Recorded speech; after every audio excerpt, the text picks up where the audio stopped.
It's Ramsey Dewey over here in Hainan, China by the South China Sea. That's what we got in the background. Welcome to another edition of Q&A with the Coach. I got an email. I got most of my questions from the YouTube comments, but sometimes I check my email. Anyway, our friend Andrew says, what do you make of the Ali Inoki fight from 1976? Do you think it was completely above board or was it fixed? I'm suspicious of it because it went for 15 rounds and was completely inconclusive.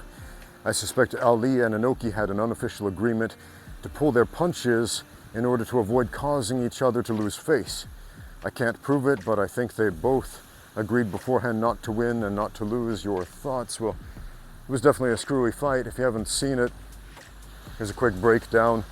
It's a wrestler, Antonio Inoki, versus a boxer, Muhammad Ali, in this fight with some pretty screwy rules, or should I say kind of non-existent rules, or fluid rule set, where essentially Ali was only supposed to box and Inoki was only supposed to use his wrestling techniques, except that he was not allowed to go for a takedown.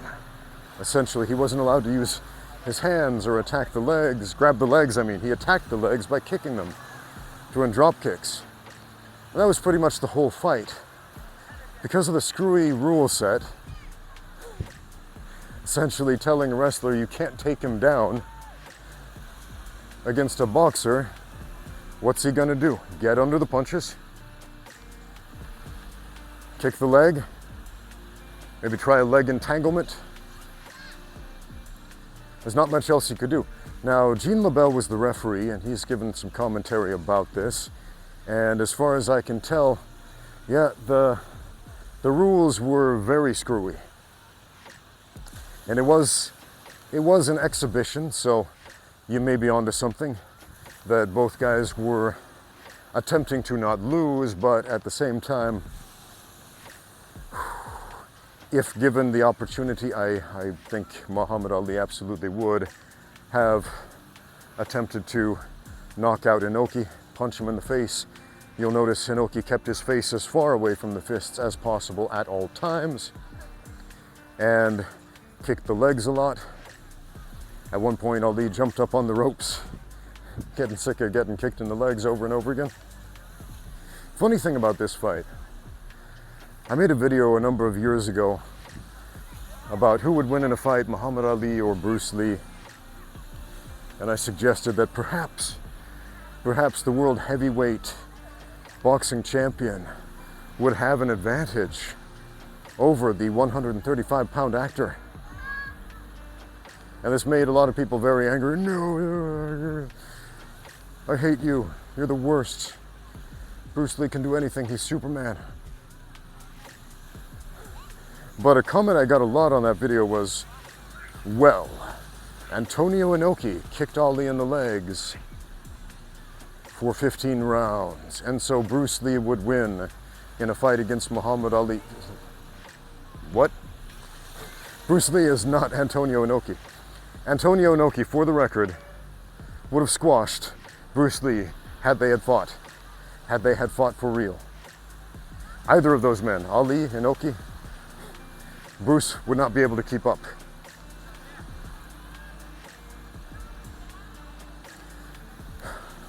All due respect to Mr. Lee, but no, he was not on that level.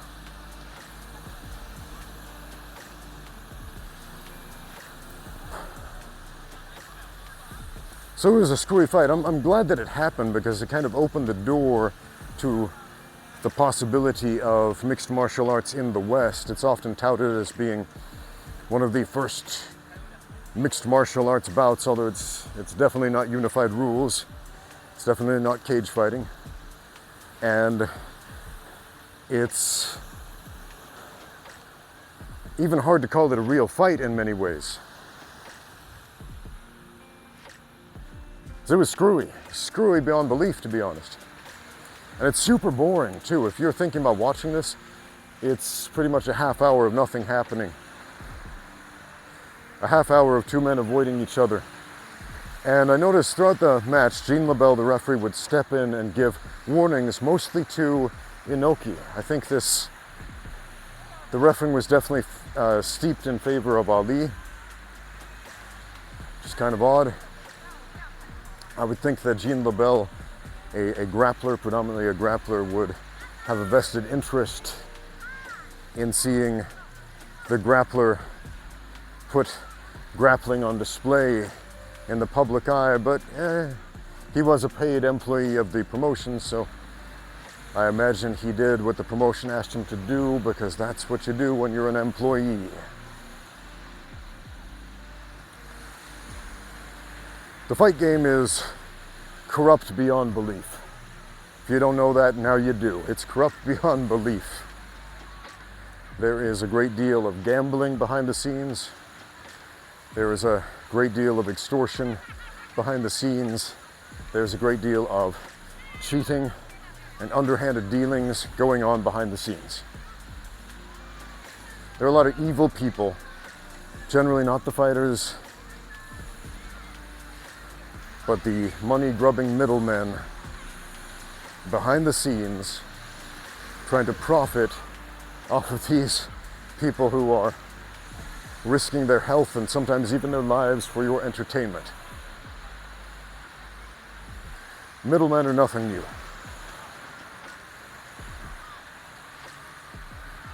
Looking at the early mixed martial arts bouts in the West, in America in particular, it's interesting. They're not well known. Gene Lebell, he had a fight himself with a boxer. I don't remember if this was before or after Ali's fight, but Gene Lebell, Judo Gene Lebell, a judo expert and also a professional wrestler. At this time he fought Milo Savage. That fight also had some screwy rules, but it was a lot more honest and a lot more real than the Ali versus Inoki debacle.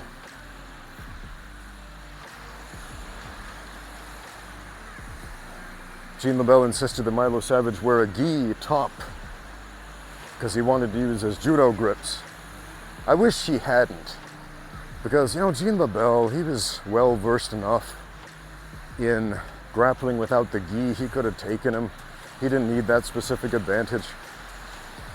They should have just done it. No gi, no gloves, no rules, just be very honest. But people were so obsessed with, let's add some rules for safety.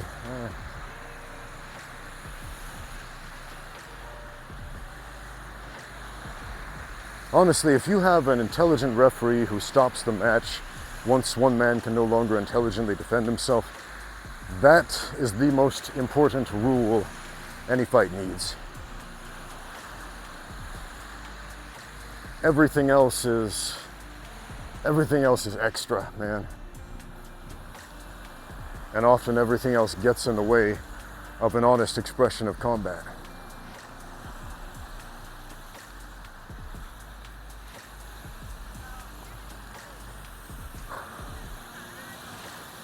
But yeah, Gene Lebell versus Milo Savage, they went out there, they clinched up.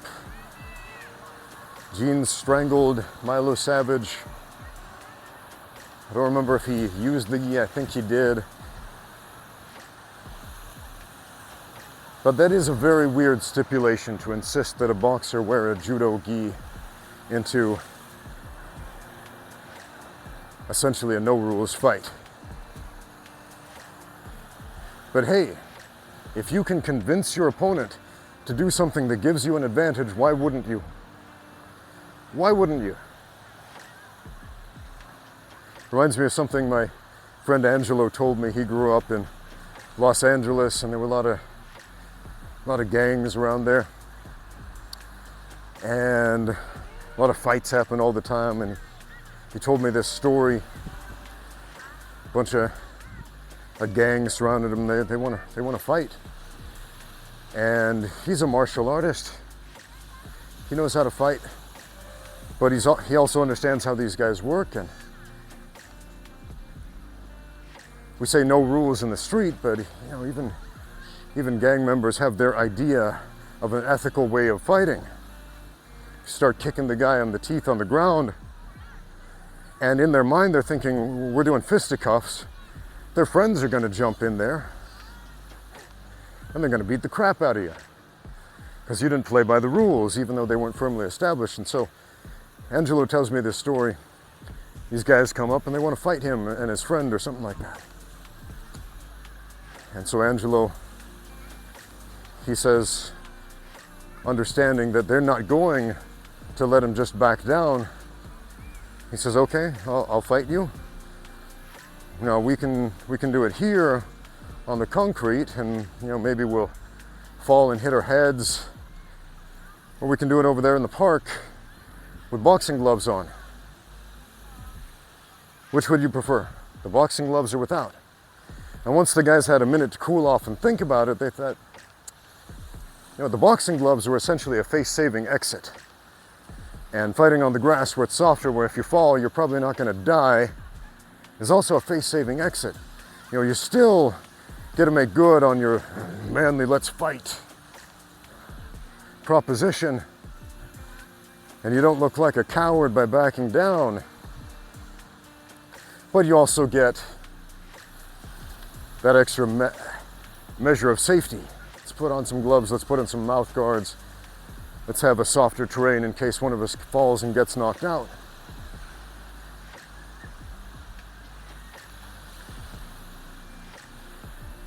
That worked out pretty well. Anyway, back to Muhammad Ali versus Antonio Inoki. Were they really trying to hurt each other? Well, Ali had real injuries. I mean, his leg had massive hematomas all over it after that fight. Inoki was really kicking his leg really hard, really often. And Inoki was really keeping his head and his body out of reach of Ali's punches. Inoki can only use the techniques of professional wrestling, such as that sliding drop kick that he did, but no takedowns. What else was he supposed to do? It was a stupid rule set that I think was well-intentioned, a well-intentioned effort to try to give everybody a good show where nobody got seriously hurt, and possibly made Ali look good, but it backfired big time into one of the dumbest fights. One of the most boring fights. If I were to make a list of the most boring fights in the history of professional fighting, that would be one of them. Not at the top though, that would go to Dan Severn versus Ken Shamrock. They fought a couple of times. I don't remember if it was the first or the second, but they fought in Detroit, Michigan. And the reason this fight was so boring, it wasn't their fault. It was the government of the city, I believe it was, decided to crack down on the UFC.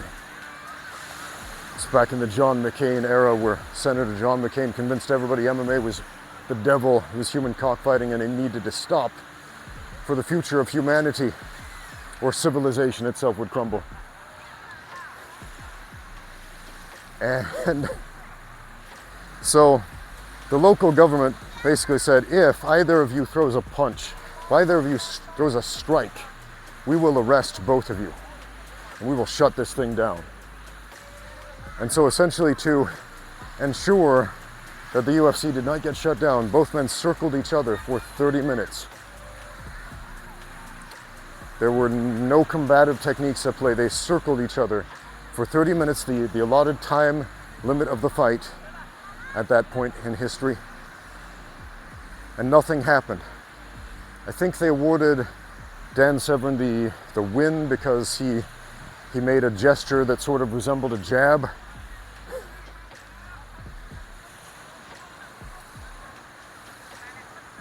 But yeah, man, I remember watching that fight and just thinking, what the hell, man? What did I just see? Like, these are both very competent athletes. They're both good grapplers. They both know how to fight. They both know how to win.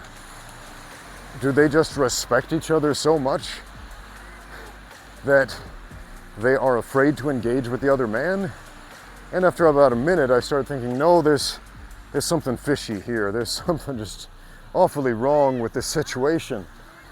And later I found out, yeah, the law got involved. When outside forces get involved with fighting, with combat sports, and they try to change it into a dishonest expression of combat. And by combat, I mean unarmed ritual combat.